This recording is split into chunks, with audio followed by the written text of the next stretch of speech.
bring attractive and high-quality cars that will be Singaporeans' #1 choice. Our revenue comes mainly from commission from Puma as we sell the cars. Hence, to increase our revenue, our aim is to promote and market Puma cars. Our division ensures that our employees are equipped with the skills and knowledge about Puma cars to provide the best customer experience. Through this, we strive to build a strong relationship with customers such that they will remain loyal to our company and that they will help us to be recognized by many others, enabling us to continue to increase our market shares. We are committed in ensuring that we do our best to provide high-quality service that boosts not only our division's revenue, but our revenue as a whole company. As head, I am proud to say that our team is very diligent and will work towards the same goal of increasing revenue. So, since the management meeting is next week, do you all have any updates about your own sector or any issues that you all want to raise for the next week's meeting? Well, as we know that over the past 5 years, our company has been the sole authorized dealer for Puma Autos. But it has been very stressful for us, for our divisions, because we have to negotiate the dealership with Puma. But actually, to maintain a good relationship and to prevent second dealership competition from entering, we have been trying very hard to keep up the sales of Puma cars to increase our profit margin as well as our bonuses. As we all know, our department's source of revenue mainly comes from commission earning. Only a small portion is derived from trade-in with used car division. Therefore, it's very important for us to increase the sales value for Puma cars. But at the same time, even though the gains from trade-in is less lucrative, but it still forms a very important portion for our revenue. Therefore, it requires us to keep close attention to estimation of repair costs, which will later be transferred to the used car division. So this might result in a conflict of interest with used car division. That's why I think there might be some concern regarding with deciding on the repair costs. Oh yes, since we're on this topic, there's something that I want to bring up as well. So currently we're in the midst of negotiation with Puma to extend our 5-year dealership. Puma has proposed 2 options for us to be included into the new dealership agreement.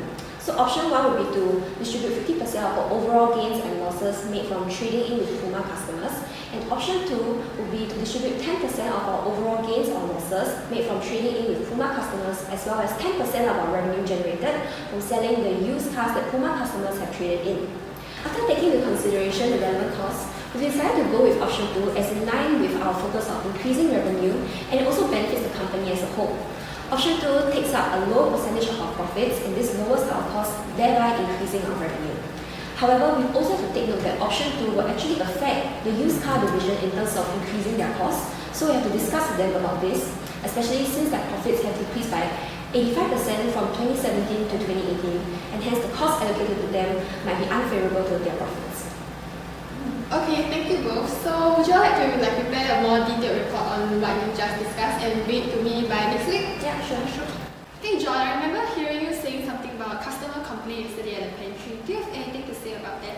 Oh yes. So regarding that, recently I've actually Skyped with the customer service partner from Puma. Her name is Amy, and I was aware that there's been an increase in the number of customers' complaints with regards to the car repair and servicing for their customers. I believe that this is an important issue that we should seriously look into, as all of us know here that our dealership agreement with Puma is of utmost importance to our division as well as the company as a whole, and it is something that we cannot afford to lose. And although they have not mentioned anything about engaging a second local dealership here in Singapore, we must also bear in mind that they have actually hinted to us the possibility of doing so in the past. Hence, should the issue of customers' complaint not be resolved ASAP, our relationship with Puma will surely jeopardize, and this could actually result in them terminating our contract as the sole authorized car dealer here in Singapore when our dealership agreements end in 3 months' time. I've done some preliminary research, and I'm aware that NCD is currently operating at full capacity, and they're trying their very best to clear their current backlogs, and that could be the reason why we are experiencing such delays. So here are the dealership terms between RA and Puma that I've retrieved. And yes, referring to page 2, you can see that during the 3 years warranty period, repairs and services will be provided free of charge to Puma's customers, and the bills will then be subsequently passed to Puma.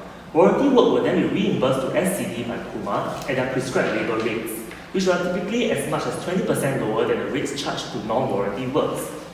So probably, I feel that perhaps Puma customers has been placed at a lower priority, because NCD feels that they are earning a much lower profit margin from them, as servicing and repair costs are fixed solely by Puma, and they have no say in marking up the cost. I can't be entirely sure, but I think that we really need to find a time to meet up with NCD's representative over the next few days to talk about this issue. Alright, thank you Jonathan for your insights, and we'll organize a meeting with NCD to discuss with them. No worries, thank you. Anything else on the marketing side? So looking at our division's profit and loss statement, there actually has been a 26.4% increase in our marketing costs over the past 6 months, and this has significantly affected our division's overall profit. So as such, we aim to lessen the marketing costs for the next 6 months to improve our division's overall performance.